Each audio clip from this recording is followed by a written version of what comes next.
Welcome back, Stasa23 here, back again with some knife therapy. And today I got a new sharpening system to show y'all. This is gonna be my first impressions on this. And this is the Work Sharp Sharpener's angle set knife sharpening system.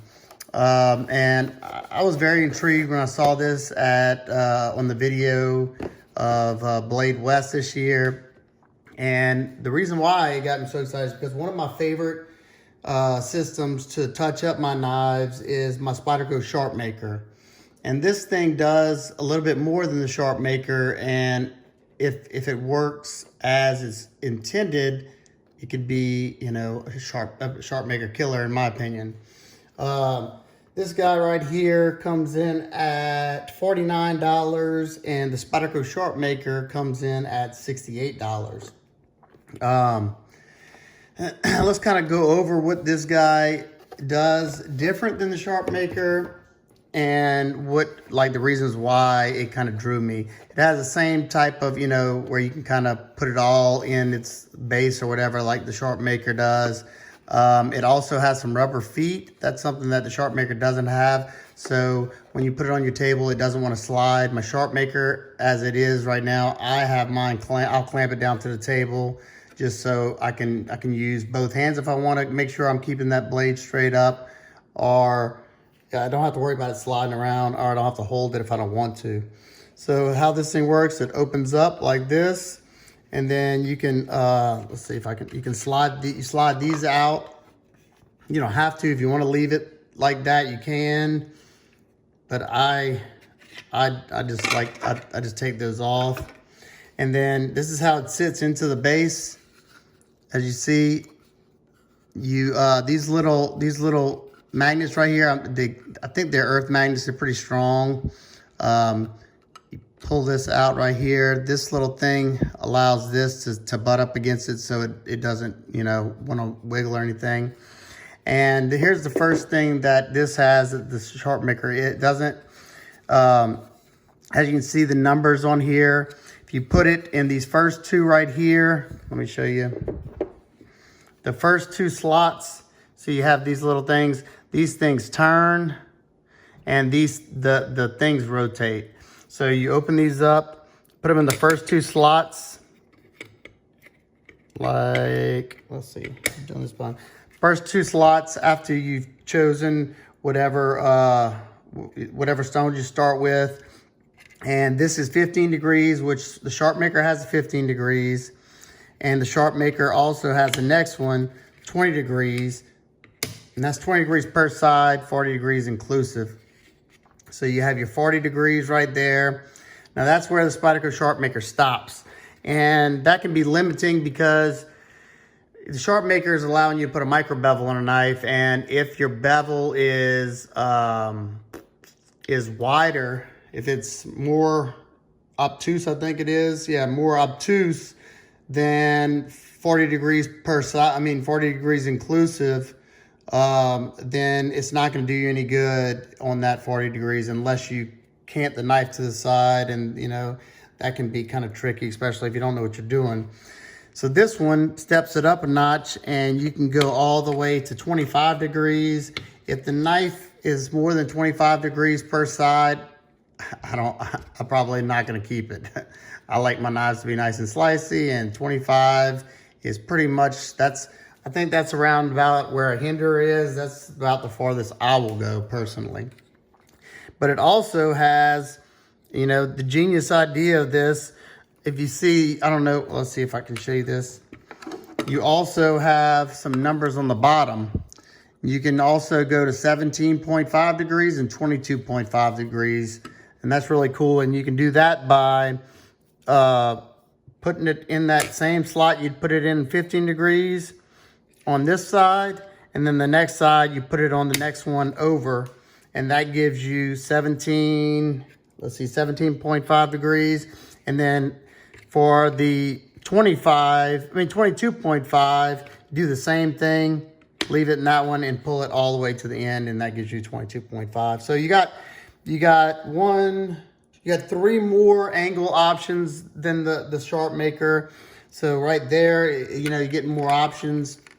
It also has this little deal right here to touch up serrations. This is a little ceramic rod, and I haven't really used this yet or tried it out, but you slide it right here in the top. It has that little hole right there, and you can put your grooves, your serrations go down, and then pass the backside like that.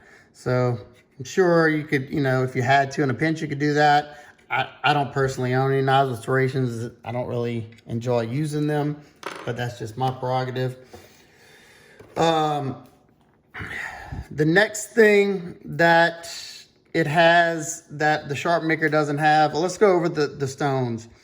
Okay, you have two ceramic stones, white ceramic, which the Sharpmaker has the white ceramic, which is fine, and it has the brown, which is medium.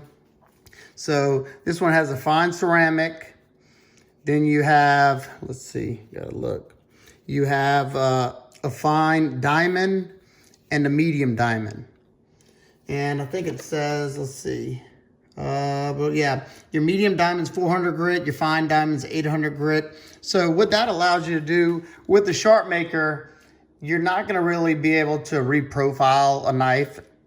You could maybe, I mean, I don't know. It's more to keep it honed with those ceramics and put you a nice little micro bevel. With these diamonds, you could actually reprofile. It might take you a while on some of your higher end steels, but you know, say 1095 or something like that, you could easily reprofile it with the 400 grit, depending on, you know, how well these diamond stones are on this guy.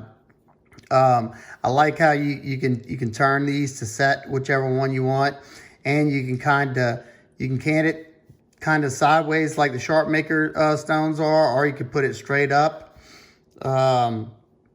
Just a lot of it seems a lot more versatile to me.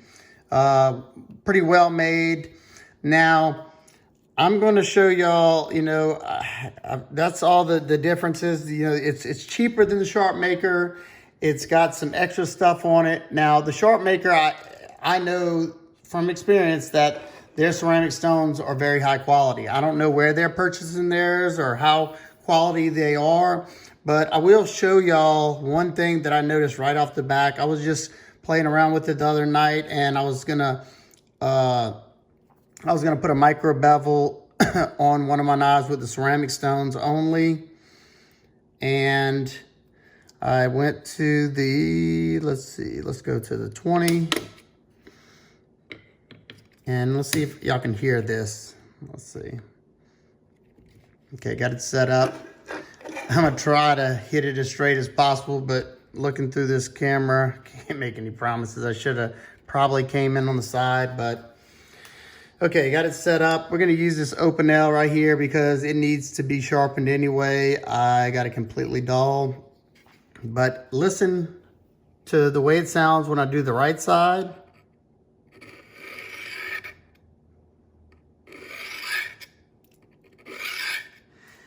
It's somewhat smooth. Let's see, now listen to this side.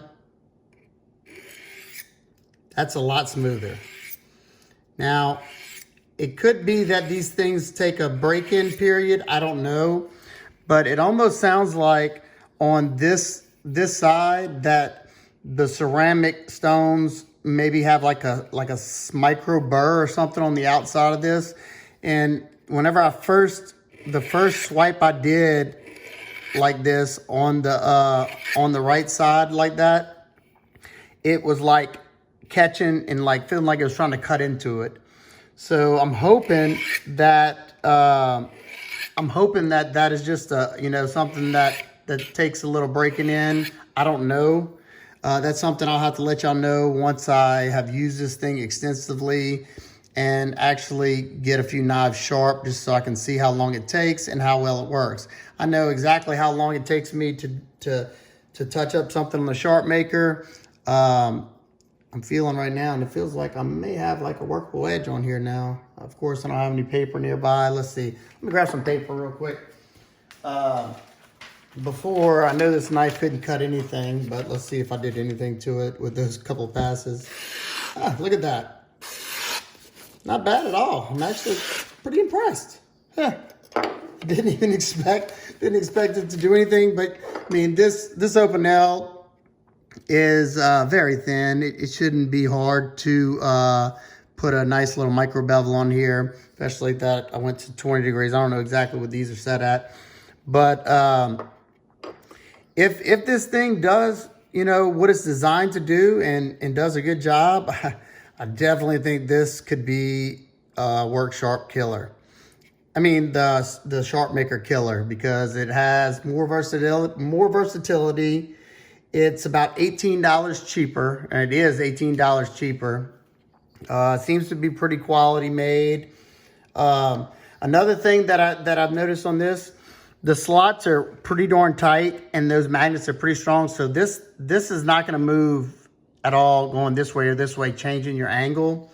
But one thing I have noticed on my Sharpmaker, being that I've been using it for years now, is that the plastic slots that the triangle things go into, they have a little slop to them. And if you measure the degrees on it, one's a little different than the other. I hadn't got to measure these yet, but I will measure it to see how accurate these are. And the plastic, you know, the more and more you pull in and out, you know, it's going to wear a little bit and, you know, cause it to lose its angle a little bit. So this is a pretty good idea on how to keep that angle consistent. And only thing that I wish, something that I noticed yesterday that I wish, you know, it's not a problem for me, but somebody who's new to sharpening might not know this. I wish they would have did something to be able to label the diamonds on which ones you're fine and which ones you're medium, because, you know, I can do it pretty much by look, but I mean, especially by feel.